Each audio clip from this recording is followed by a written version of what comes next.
Very interesting figure.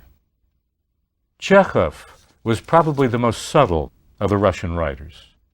Known most widely and popularly in the West as a dramatist, his plays find the fine border between comedy and tragedy. He calls his first and last plays comedies, but the humor is very sly and connected with events and human fates which are anything but funny.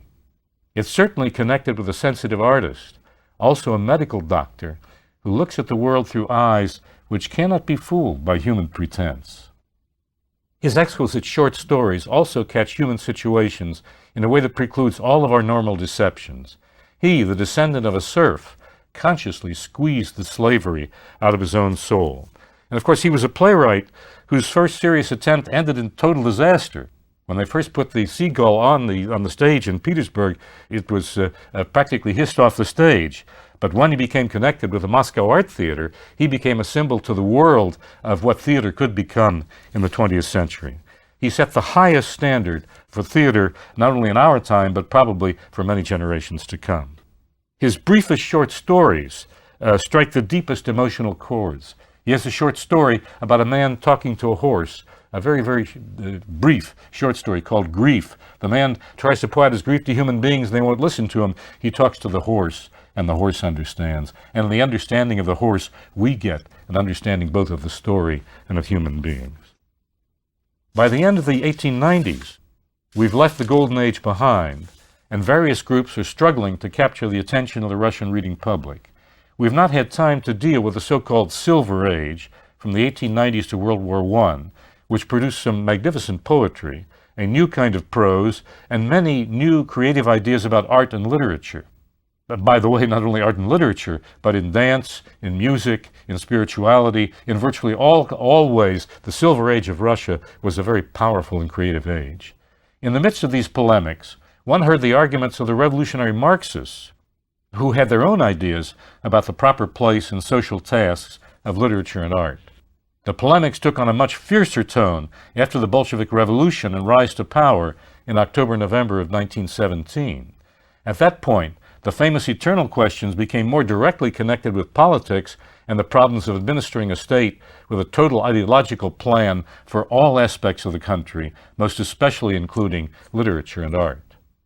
The most famous pre-revolutionary writer who became closely associated with the Bolsheviks and the Soviet government was a man whose real name was Alexei Maximovich Peshkov, but who called himself M. Gorky. Sometimes he's known as Maxim Gorky, although Maxim was his father's first name. Indeed, in the long run, his reputation among intelligent readers was greatly harmed by the continual heavy-handed Soviet propaganda touting the so-called great proletarian writer. Furthermore, Gorky himself sometimes added to the damage by some of his impulsive and raucous political phrases. Yet his very best writing showed a wonderful mastery of the Russian language and its richly various popular usages.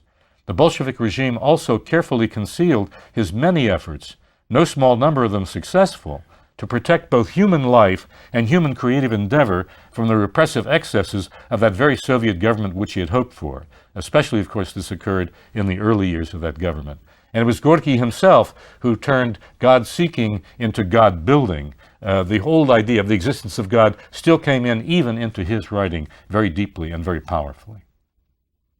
Mayakovsky was the most talented writer to offer his talents enthusiastically and totally to the Bolsheviks. Calling himself the Tribune of the Revolution, he produced both poetry and posters to support the ideology and program of socialism, and these works often had fresh and interesting aesthetic innovations. Later, he became increasingly disillusioned, and his suicide produced real trauma among lovers of Russian culture. He called himself the Tribune of the Revolution. He argued enthusiastically, creatively, and loudly for Soviet culture. And yet, in the end, that very same Soviet culture, that very same Soviet regime brought him to a situation where he felt he had to destroy himself, although in the process he wrote one of his best lyric poems, which you heard earlier. Mikhail Sholokhov often saw the world through the eyes of the Cossacks, and his judgment sometimes lacked the balance of the more classically educated intellectuals. His major novel was a real artistic achievement. Few people so successfully communicated the emotional experience of living through the day-to-day events and shifting political winds of the revolution. His reputation among intelligent readers was badly marred by his urging execution for some dissident literary critics, but Russians still read his novel. What he did was to bring to light a crude and primitive, yet very colorful and entrancing culture. A culture where human beings, especially male human beings, were very, very close to horses and knew a tremendous amount about horseflesh, about riding horses, about being on the battlefield with horses, about working with horses. Alas, sometimes these very same human beings treated their women much worse than they treated their horses. A lot could be said against the way they tried to make slaves out of their women. And of course there were women who tried to resist, but when they did, they often got into self-destructive activities, as Daria did in the novel that we read. Nevertheless, the color, the vitality, the variety, and even the music of this life is something very impressive brought to life in this novel. Mikhail Zoshchenko dealt with the Soviet world through humor and parody. A master of the everyday language as it was swiftly changing, purists would say degenerating, under the pressure of Soviet life, he pictured the often unsung strength of those who had to bear the brunt of the daily struggle. His popularity was genuine, not the results of an overactive state propaganda machine. His reputation today is high, and artifacts connected with his life are greatly valued. He took this language, which, of course, purists, that is, people who called themselves purists in the 19th century, thought was being destroyed by and being blasted wide open by new classes who were coming to power in Russia. Yet, at the same time, he realized that this language, which seemed to be destroyed, the burst of new things that happened in the language, the burst even of crude words, was something that could be used artistically in a very effective way. And that was what Zoshchenko did. He also caught the small man's courage. You know, it's one thing to be courageous on the battlefield. It's one thing to be courageous in a moment of life where somehow all of your forces are called together by some kind of crisis. It's quite another thing to have to deal day by day with the banal, small details of life as they come by you, particularly in a regime which has upset the whole apple cart of the economy and of the social system, the social order. How the small man makes his or her, or the small man or woman makes his or her way through these details, through these tiny little details, some of them almost impossibly banal, is something that Zoshchenko caught both with humor and with remarkable courage.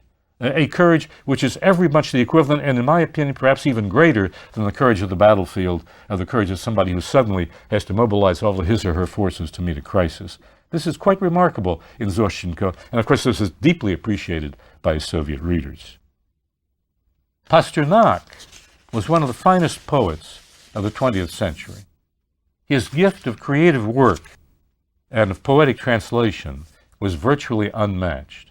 His reputation among Russian readers only increased enormously when the governmental propaganda machine showered him with false, scandalous accusations.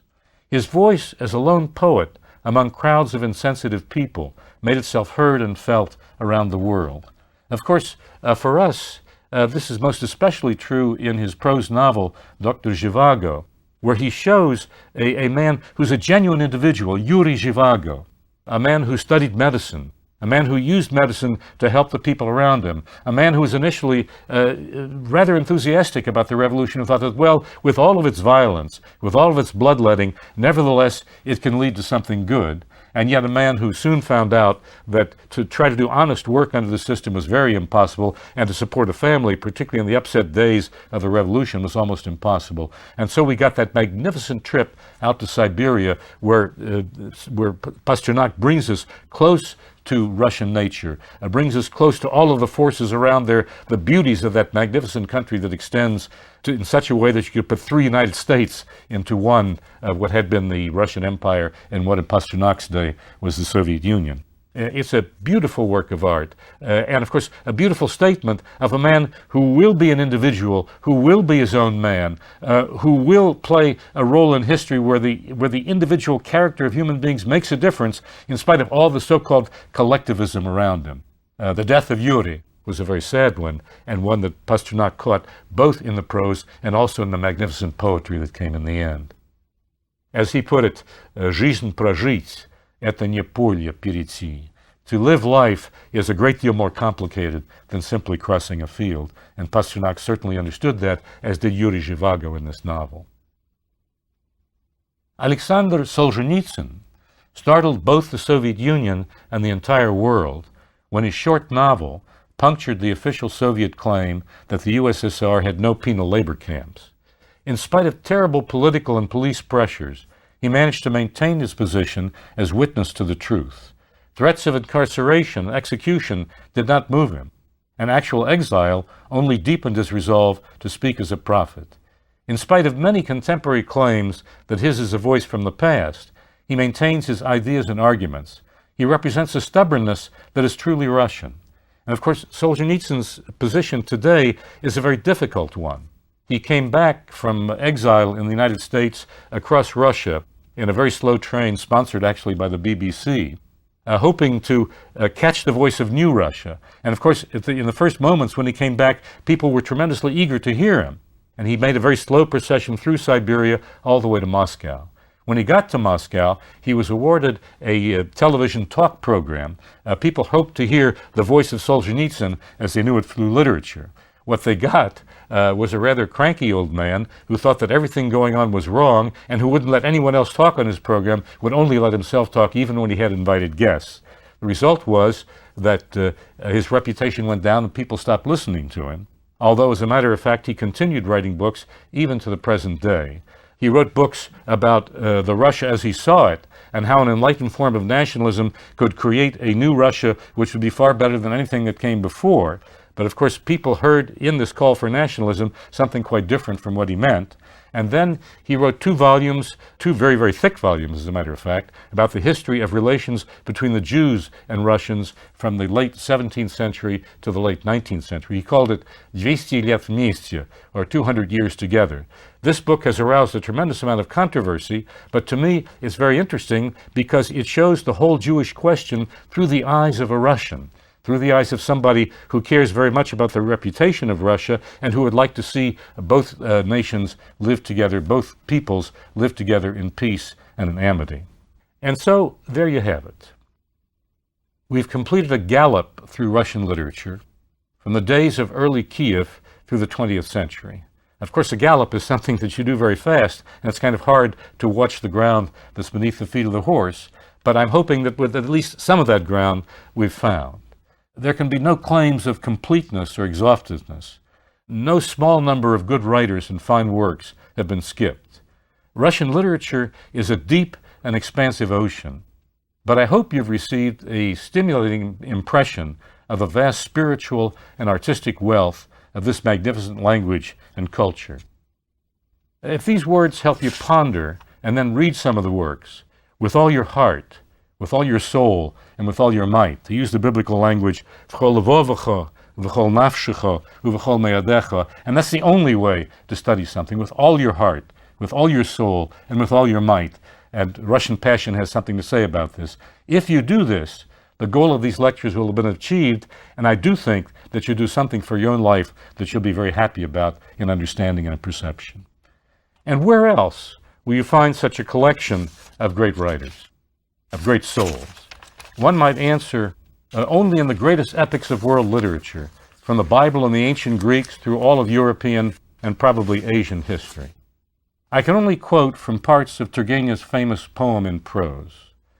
«В дни тягостных раздумий о судьбах моей Родины ты один мне поддержка и опора, о великий, могучий, правдивый и свободный русский язык.